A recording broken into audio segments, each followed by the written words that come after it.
Questions for Rajesh. Please unmute yourself.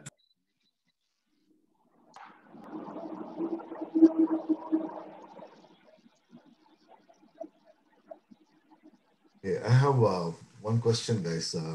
This is my third session since you guys started the series. Thank you very much, Rajesh, for what you gave those 10 points. One consistent thing I've heard from all of you guys is the question, why me, that comes to your, life at some point. I haven't, come to that point, so I really don't know what that why means. So maybe it means different things to different people. So this could be a more generic question to all of you here. What does it really mean? Why? Maybe it's my monkey mind that doesn't get it. So if you could explain, that would be great. Thank you. So your question is that why me has not come to you as yet? Yeah, I don't know. I don't know what it means. I don't know if it has come to me or not. So what is why me in your context? I mean, what is it? Yeah, in my context, I would say that life was going very smooth with some bumps here or there. And then, you are going down a path because you think you have trained yourself professionally to be good at it. And then you get this sudden jolt, which changes your world upside down. And then you say, well, where did I go wrong? What did I do wrong to deserve this? And why did I go down this path for 10, 15 years if I was going to meet this fate? So those are the kind of questions you ask yourself. Hey, at least in my case, that always, sorry. Sorry, go ahead.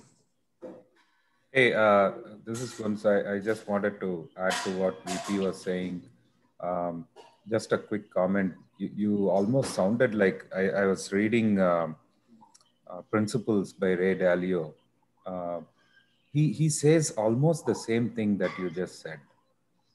This why me question happens when you have a life event or something that you consider is a life event. And your mind starts working and asking all these questions. And the one ad I would make is, VP, it was beautiful to listen to your learnings. One commonality I noticed was I had the same kind of questions come to me when I was walking. So, which tells me that if we get to spend time with ourselves more and in solitude or alone for some time, then maybe that question will come up. I'm just trying to see where it could converge for Arun. This is Vidya. Arun, I wanted to just say that sometimes you may not get that question, why me? But the reason, the fact that you are here, there must be, you may not recognize there was a question, but the fact that you are here, you already have that question. And either Rajesh or, somebody else would have just made you think, why do I have to come here, right? That's actually why me kind of question. That's how I see it. For me, it was like, as VP said, you've been included in spirituality from the beginning as a child. But suddenly, when we met at 25th reunion, that why me came. But it was not like just why me. It was, what am I missing? That's what came. And maybe that's what you're looking for. I don't know. That could be a way to say why me. Okay. Thank you. Yeah. So just on Goods, your point. So does the event have to be negative or doesn't matter, negative and positive, which would evoke this question? I was about to say it doesn't have to be necessarily negative because, there's a famous story in Upanishads about Raja Janak who had everything and he suddenly started asking the question, why me? When in the world there is so much suffering, he had no suffering. He was enlightened. So he probably knew everything as well and still had that question, why me? So yes, there are. So sometimes, I mean, I have felt as well that you see someone else in similar situation as you, but not getting the benefit of it. And you suddenly ask, why I didn't have that issue, or why I didn't face that. So it doesn't have to be always negative. It can be positive as well. And also, I think to the same discussion, I don't think it's always a question of why me that may lead you here. It could be related questions. For example, in some cases, it could be, who am I? We may think that we are somebody, but it may not necessarily be true.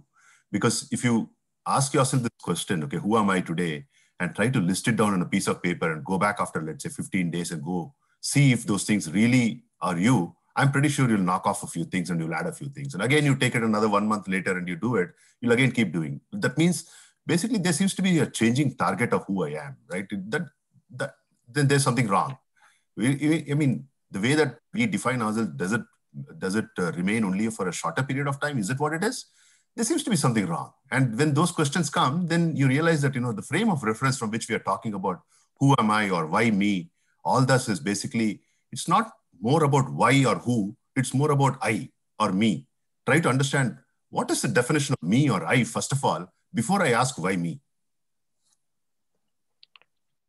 Yeah, this is Mukundan. I think my question started was around, like, very simple, inquisitive, like, when you sleep, where do you go, right? I mean, when we go through sleep every single day, but when, let's say at 3 a.m., somebody calls your name, you wake up. But at that time, you have no cognition of this identity, this body, this mind. So just as a simple kind of a curiosity, where do I go? Right? Where does all this mean? That could just be a starting point of this thought process too. It doesn't necessarily be an event coming from outside, just be a curiosity of pondering who you are. That's kind of what triggered for me, yeah.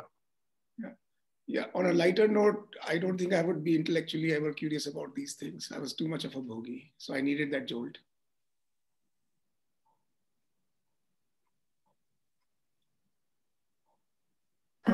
BP, I had a question on your presentation.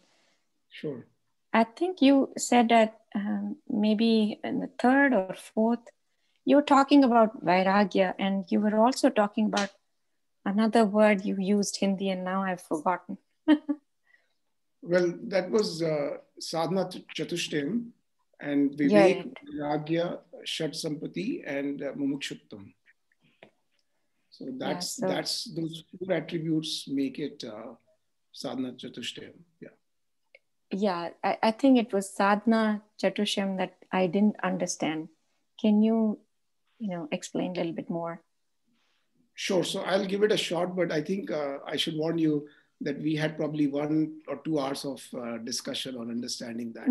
The basic, in a nutshell, the way I've understood it is that you start from vivek, which is the first attribute, where you are trying to distinguish between what is important, what is not important. And there's a very beautiful phrase in Bhaj Govindam. I will probably not go there. But the whole idea is that you choose the right thing and you have the vivek, the intellect to decide what is the right path. So that is the first step. And then the second step is the vairagya, when you are becoming detached with the world, right? And that's the vairagya element of it. And as I have understood it, that it goes from one to the other. It's can't that you can jump to something in the middle. And then Shat Sampati is, I'll probably need help because these are 6 characteristics. But out of those 6 characteristics, it starts with Sam, Dama, and then Titiksha, then there is Uparama, and then there is Shraddha, and then there is Samadhan. So as I said, it can be a very elaborate thing, but Titiksha, which is one of my favorites, is basically means that the fortitude to stay on track. And then Shraddha is It's actually, Shraddha is a very beautiful word. We learned in our Sanskrit class that Shraddha means Sat plus Dha becomes Shraddha. And Sat means truth, and Dha means clinging on to. So when you say Shraddha, you are just clinging on to the truth, which is coming from your guru or somebody else, whether it is books or whether our group or in whatever form it manifests itself. So that those 6 characteristics together make that Shat Sampati as a package deal. And then you went to Mumukshuktam, which is saying that intense desire for moksha, that to get out of this cycle of birth and death. And Rajesh, Alpna, Kishore, or anyone else, please feel free to jump in if I have said something which I did not have. I just want to add one thing. I think VP, you covered it extremely well, and I think it's a pretty long topic. But one thing I want to mention, about Mumukshutvam, right? And I think at the end of the day, we are given multiple powers, as human beings, and one of the important powers that we have is the power to desire. Unless until we desire something, we will not get it. And which is true even in our practical life. And the same thing is applicable even for desiring to get over from the challenges that we normally see in our day-to-day life. We need to really, really desire that, okay, I need to go over this. It's no more my challenge. And that desire, that intense desire is what is called as mumukshutvam. Okay, thank you. It's a long topic, I guess. It is. So I think we are already, at 6:53 a.m. So, 10 minutes past, maybe two more minutes we can take. I know that there'll be a lot of questions amongst the 10 things that VP nicely listed. So anybody else can pick the thread and ask your next question to VP.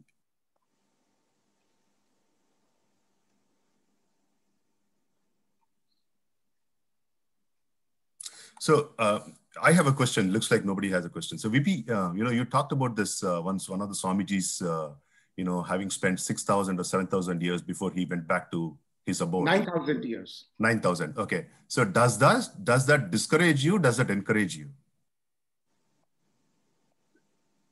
Well, neither, I would say. I think it's a fact, right? So the idea is that it inspires me to be patient, because he was supposed to be a very learned man who was sent back for whatever purpose. And my point is, if someone as profound and as evolved as like Swami Vishnu Tirath Ji was moving around for 9,000 years, then hum kis khet ki mooli hai? You mean he spent 9,000 years in spiritual sort of state? No.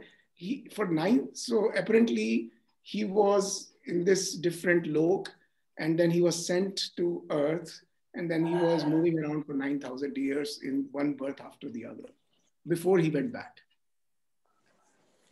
VP, one question to you. Can you hear me? Mahesh.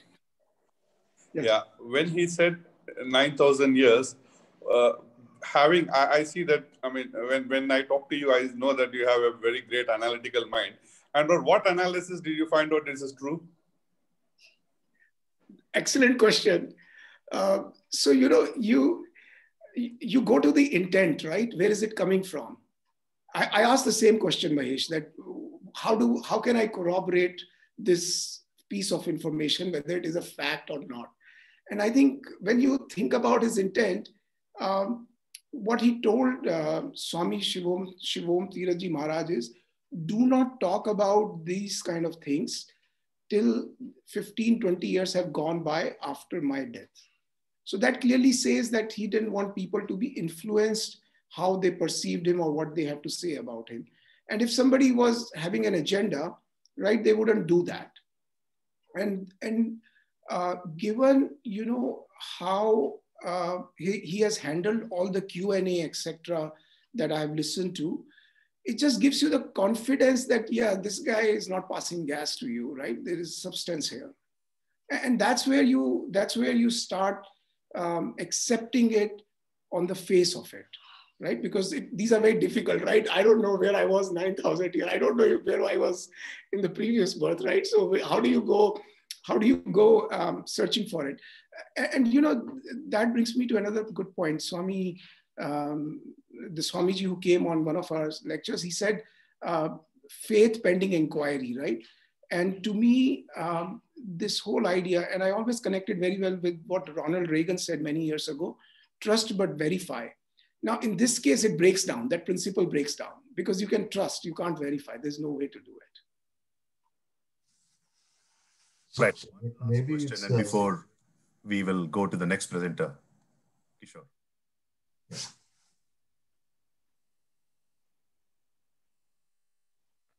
Hey, go ahead, Arun. You had something. No, sorry, no. I thought we ran out of time, so we can move on to the next one. I mean, the previous topic I have a question. I have a question, VP. Hi, Sonali. Hi, long time. Yeah. So 9,000 years he lived. As far as our human understanding goes, I mean, 9,000 years, maybe we were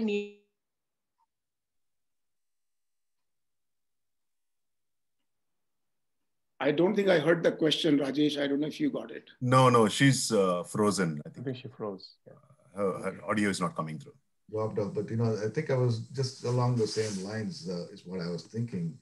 Maybe it is our understanding of 9,000 years is in this relative world that we understand is what not he or his interpretation of 9,000 years would have been. Maybe it is that. That's probably the gap in the understanding. Time is very relative. Can you hear me now? Yes. Okay. So it was just VP. I was trying to understand 9,000 years of living on Earth. Like, as we understand, it was 5,000 years before Christ that humans came, and before that, probably, prehistoric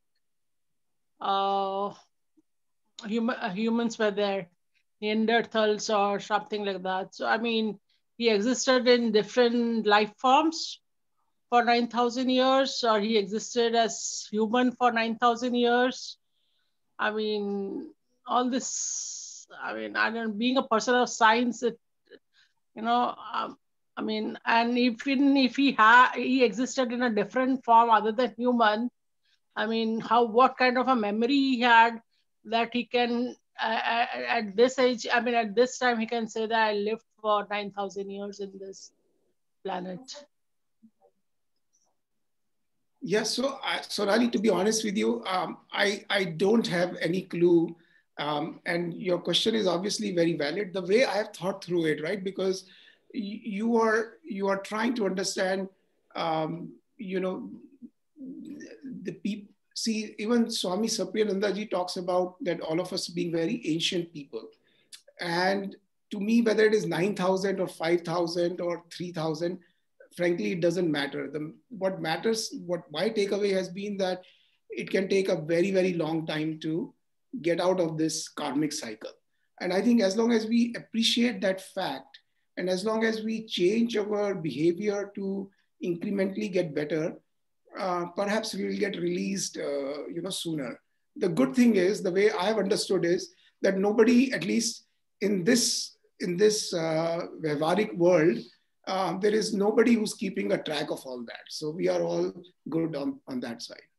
But as long as you're leading a good life and, you're having a happy life, why do you want to get out of the karmic cycle? Why can't you continue to live and get more births and, continue to live, enjoy the life in Earth? What's wrong? Why do you want to get out of the karmic cycle? That's my question. Why do you want to attain moksha? So that is the last question for this particular presentation. So VP, if you want to take a shot at it, please take a shot at it and we probably compliment, and then we will close this session and then take it forward with Kishore. Yeah, so Sonali, that's a very good question, right? That why do you want to get out of it? But remember, I was a bhogi, right? I was enjoying life. At some point, you hit certain speed bumps, and some speed bumps you can overcome, and then you hit a wall. Now, when you hit a wall, then what do? So to assume that the life will always be a bed of roses, it will always be pleasurable, I think that's a myth. And we all know that, right? We are all around 50s, and we have experienced all these emotions in our 50 years, right? Life has thrown a lot at all of us. And I'm sure we have seen ups and we have seen downs. So I think that assumption seems to be incorrect to me. Right. I don't know. I appreciate okay, it so much. I think we should probably close this session like what we say, go look at the auto insurance traders. They say buy the insurance before the accident, well before the accident, or even when you buy the car. I think that's the same thing here. So with that, VP, thank you so much. Wonderful session. And I think we will transition now to the next presenter, Kishore Subramanian. So Kishore,